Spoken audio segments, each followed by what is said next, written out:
Alors, que retenir de cette édition 2024 du Web Summit à Lisbonne? Évidemment, ça parlait beaucoup d'IA. Il y avait énormément de startups ici et d'entreprises qui parlaient de l'IA, mais il y a deux aspects. Il y a ce que l'IA va apporter et les risques liés à l'IA. Sur les risques, ça a beaucoup parlé du côté des AGI. Alors, les AGI, ce sont les super intelligences artificielles, celles dont tout le monde parle, et finalement, personne n'est vraiment capable de définir ce que sont les super intelligences artificielles ici, ni sur quelle technologie elles vont s'appuyer. Ceci dit, ça parle beaucoup de régulation autour de la conception et de l'usage des IA.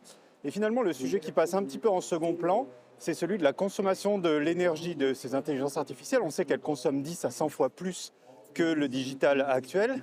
Et donc, c'est un sujet qui a été porté notamment par Simon Wistow, que j'ai eu la chance d'interviewer, sur comment concevoir des IA qui sont moins impactantes en termes énergétiques.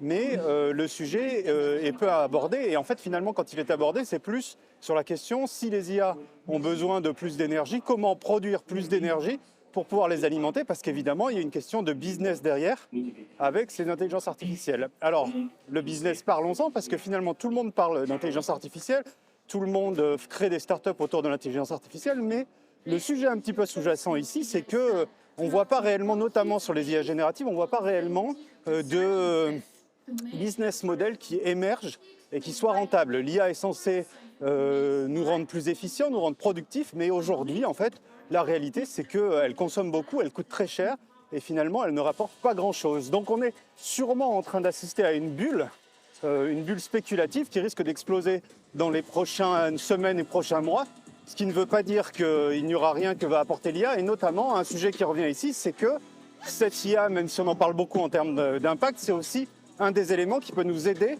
à réduire l'impact du réchauffement climatique, parce qu'en termes de science et en termes de recherche, ça va permettre d'aller beaucoup plus vite sur ce qu'on va être en capacité de faire pour réduire l'impact du réchauffement climatique, notamment par des découvertes scientifiques. Mais si je dois retenir quelque chose de ce Web Summit, finalement, c'est cette dichotomie qu'il y a d'un côté entre la prise de conscience de l'impact énergétique des technologies, notamment de l'intelligence artificielle, et le fait qu'il est urgent d'agir, et puis de l'autre côté, cette volonté absolue de faire du business à tout prix, et notamment en s'appuyant sur ces technologies, et sans réellement compter l'impact qu'elles peuvent avoir. Et finalement, la solution viendra sûrement des utilisateurs. Les utilisateurs, c'est vous, c'est moi.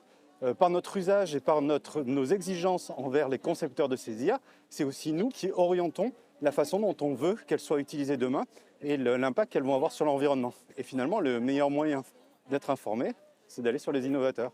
Donc je vous laisse vous connecter, lesinnovateurs.com.